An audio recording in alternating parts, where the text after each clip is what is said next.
Hello guys, I shoot gameplays and I'm John Cena! No, seriously guys, I'm Fabio Pisco and welcome to my channel. Today we have a CPU comparison video, Ryzen 5 2400G versus Ryzen 5 3600. Is it worth the upgrade or not? We know that the CPU, the Ryzen 5 3600, is clearly faster, but by how much? Is it really worth the upgrade?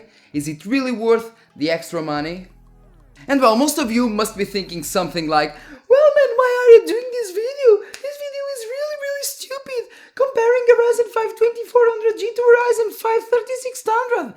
Okay, it may sound stupid to some people that live, for example, in the rich countries, which will obviously not ever buy the Ryzen 5 2400G if buying a discrete GPU, of course. But in countries, let's say, for example, by the way, where I live, Portugal, Brazil, India, and some other not so rich countries, well, people go to the most budget options. And for example, most people will buy the Ryzen 5 or bought the Ryzen 5 2400G without graphic cards, okay? Then later, when they had the money, they bought a graphics card. And then now that they have money again to expand, they have money again and they want to know if it is really worth to upgrade to a better CPU like Ryzen 5 3600. Or for example, people that bought the Ryzen 5 2400, and for example, for people that bought the Ryzen 5 2400G as a CPU because that was the cheapest option and they bought the CPU plus GPU and now they want to upgrade to get better FPS and to take better FPS out of their GPU, out of their graphics card. So that's it. So guys, sorry for the long intro, don't forget, hit like, subscribe, share the video because that really helps a lot, and see you in the conclusion.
Well guys, the first game tested today is once again Assassin's Creed Origins.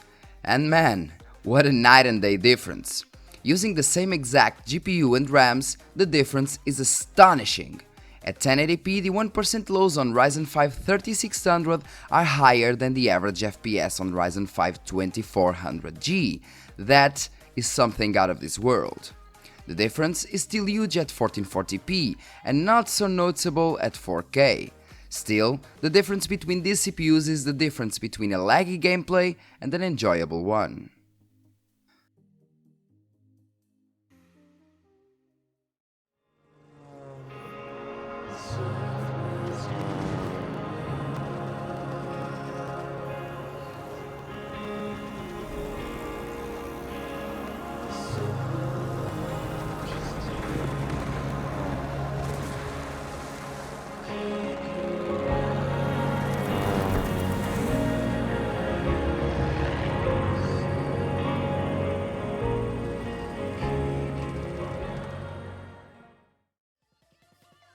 The second game is Far Cry 5, another CPU and IPC dependent title. At 4K the difference is indeed minimal since we run into a GPU bottleneck. Almost the same applies to 1440p where we can still see a pretty good difference. But once we go down to 1080p, the difference is once again massive. 1% lows on Ryzen 5 3600 are higher than the averages on Ryzen 5 2400G. And for the people using high refresh panels, going from dips to 75 FPS to maintaining a minimal of 100 FPS is a night and day difference. Going to the next one.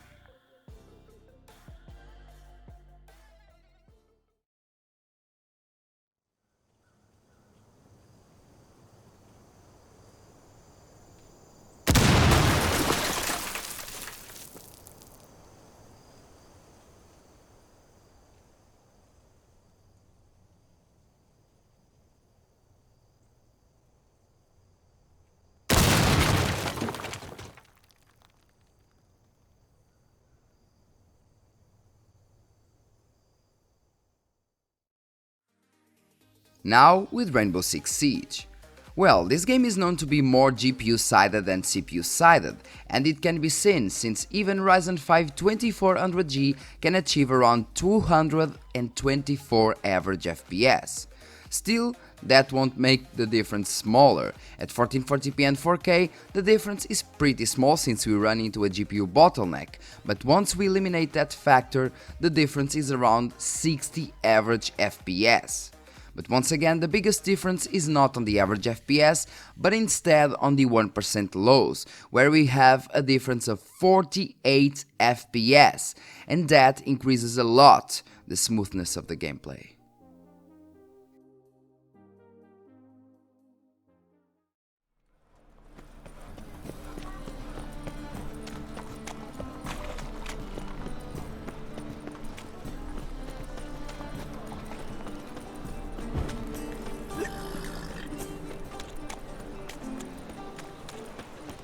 Those sadists that will change their name. Wonderful.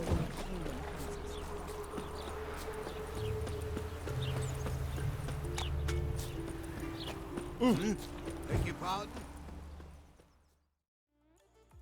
Now with the running through Novigrad test on The Witcher 3. The Witcher 3 is still a pretty GPU intensive game, but there are some cities such as Novigrad that are quite CPU intensive, so I decided to test it. At 1080p the results are following the lead of other games per se, but even at 1440p we see a small difference in the averages, right? Yes, but the real game changer is the clear difference in the 1% lows, going from 88 FPS to 109 FPS, while running the same exact GPU and RAMs. Pretty awesome difference. Moving to the next game.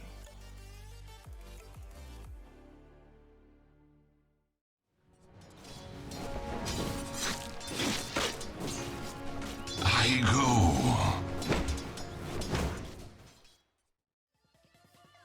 Now on DOTA 2, once again the same difference. We can clearly see that Ryzen 5 2400G is unable to achieve more than 200 average FPS, while having drops to around 80 to 90 FPS. This is clearly more than acceptable for people that run 60Hz monitors or even for more casual players, but for people running high refresh panels the difference is worth it. Not on average FPS, but mostly on the 1% lows, that on Ryzen 5 3600 will be over 110 FPS.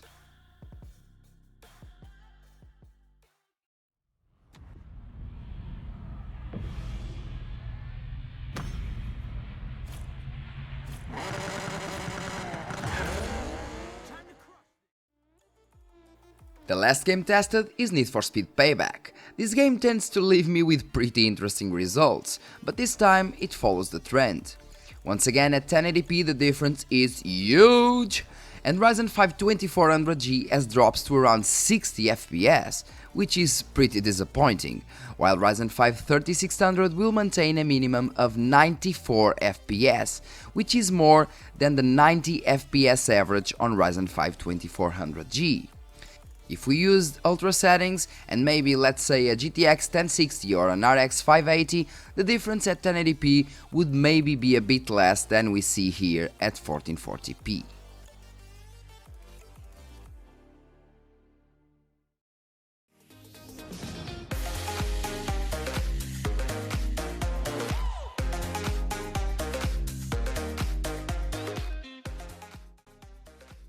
To end the testing phase, we have CINEBENCH R15. This is a CPU-only test, and we can clearly see the differences. Not counting the single core speed, which goes from 161 to 197, being around 20% difference. The difference in multi-threading is the biggest one. Even having only 2 cores and 4 threads more, the score on 3600 is almost double. Meaning that people doing, for example, encoding, rendering and even streaming will be a difference out of this world. Let's now go to the conclusion.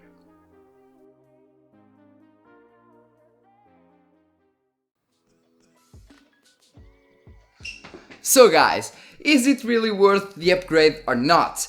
In my opinion, if you have, for example, a mid-end GPU to a mid-high-end GPU, let's say for example an RX 580, RX 590, VEGA 56, VEGA 64, any GPU of that kind, for example GTX 1660 Ti, RTX 2060 and above, well, if you have this kind of GPUs, kind of a strongish or strong GPUs, just go and upgrade your Ryzen 5 2400G, because even using 3200 MHz CL14 RAMs, the difference is huge. And when I say huge, as you've seen before, it is really huge. There are cases where the 1% lows on Ryzen 5 3600 are higher than the averages on the Ryzen 5 2400G, and that is a lot of difference. So the difference is huge. The price is, let's say, the difference in price is kind of $70,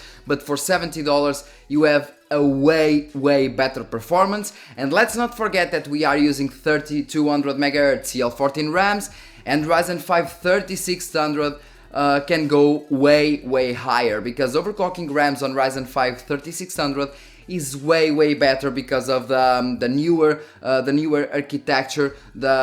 So as you know, and as I explained in older videos, the IMC, the integrated memory controller, is now out of the CCX, so separated from the cores, so the controller is way better, so it is way easier to overclock RAMs, unlike the Ryzen 5 on the Ryzen 5 2400G. So you have higher performance out of the box, and you can go even further if you want to. That's what I'm saying. So once again, is it worth to upgrade? Yes, a big yes. If you have a strong GPU, just go and upgrade. If you have, for example, let's say a GPU weaker than RX 580 or GTX 1060, or even these two, RX 580, GTX 1060, if you have these GPUs, well, maybe the upgrade is not for you.